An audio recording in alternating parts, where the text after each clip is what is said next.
Hello my quilting family. We're back with another installment of the Churn Dash case study. And today we're going to talk about disappearing churn dashes. So I hope you have fun with this one. This one's going to be really great. So I've already made a churn dash because you know how to make a churn dash by now. So let's go to the cutting table and I'll show you how I cut it to make it disappear. Okay, so this is my this churn dash I made, and I've made it a little oversized, and I will put the cutting instructions for an oversized block. Basically, instead of the 12.5 inches, this one now measures 14. And it measures 14 because I want the finished blocks, once I finish shuffling them about, to measure something a little larger so I can trim it down. So most blocks, well, some of the patchwork blocks, they're like a 4-patch construction, a 9-patch construction, you know. This is basically a 9-patch construction. So that means this is a unit, this is a unit, this is a unit, right? So some of them are 4-patch constructions like pinwheels. Even though it's all half square triangles, you can put it together once you get your half square triangles like a 4-patch. So my favorite thing to do with a 9-patch construction is to cut it into 4 pieces.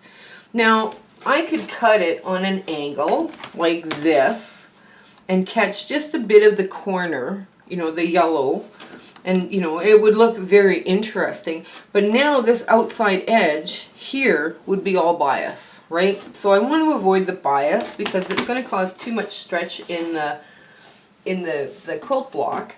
But I can do straight down the middle, which would be 2 1/4, or I can offset it. And I think an offset block, an asymmetrical block, sometimes is very pleasing to the eye.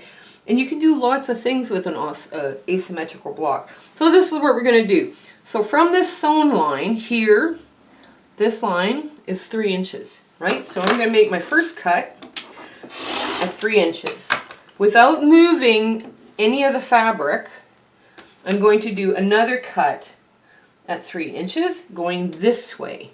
So I'm lining up my points and this sewn line, and I'm going to cut like this.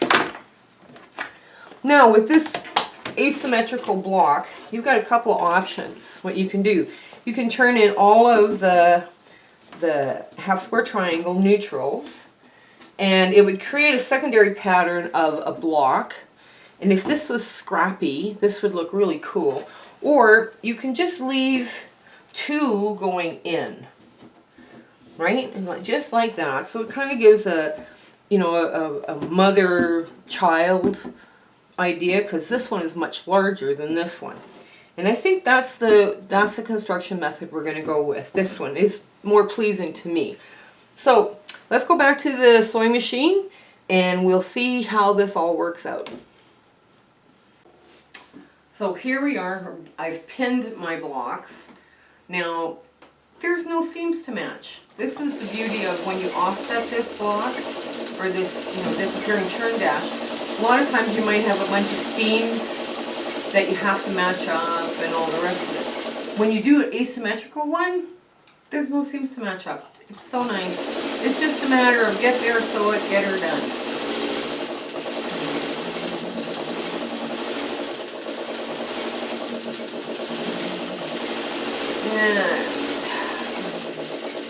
And get another 4-patch made. I have started doing lots and lots of these 4 patches, but I'm also doing now half square triangles. I'll show you at the end how many I've got so far. Okay, so this is what it's going to look like. And now I'm just going to put the bigger one on the bottom and keep sewing. And it's just like an oversized 4-patch. But it is kind of cute.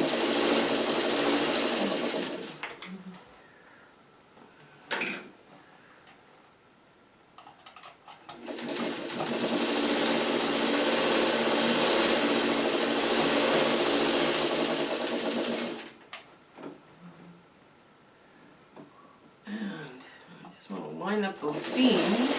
There's no seams to nest. So nice to sew. now, I'm going to get another 4 patch in there so I can take the block off.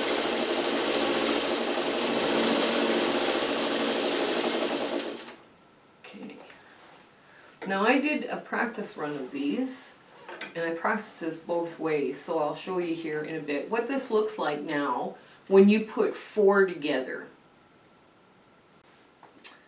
So this is the block we would have created, or this is the, if we'd have sewn 4 together this way and put all the points, the neutral points towards each other, this is what this block would have looked like. And this actually is pretty cool. I could have used more contrast on this square with the yellow and the yellow, the goldy yellow, but I mean, you know, it's sometimes it's working with what you have.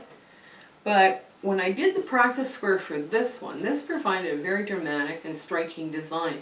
And there's lots of good contrast here. So I don't know if you can, hopefully you'll be able to see that. There. Oh, what do you think? Do you think it'd be fun? It's kind of an interesting design, and it does create other, the bigger you get, the more secondary patterns you're going to create. So I hope you have fun with this one.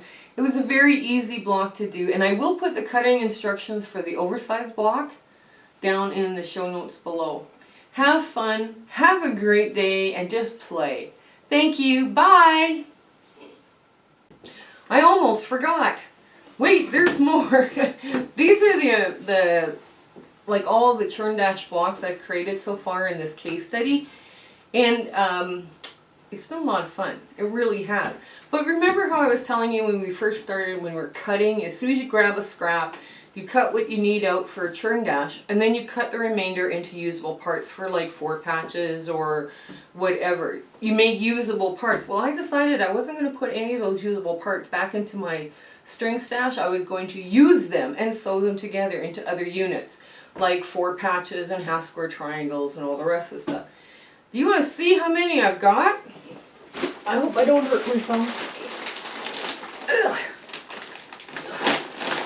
So, these are the baby, from the 1.5 inch strips. These are the little 4 patches. I'm going to make like a little 4 patch one. These are all of, in the middle here, it's all the ones from the 2 inch strips. And these are all the ones from the 2.5 inch strips. And I do have plans for other quilts that I'll probably do for charity quilts. But I've got, I guess, a lot. They really add up quick. So this is going to be a lot of fun. And some charity, our charity that from our Modern Quilt Guild, is going to very much enjoy and love. Sorry about almost forgetting this, but thanks so much. Have a great day. Bye.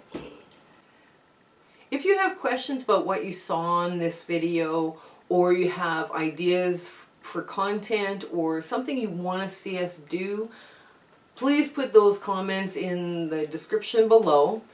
But also, while you're there, like, share, and subscribe with your friends. That would really help us out. Okay, I want to thank you and have a great day.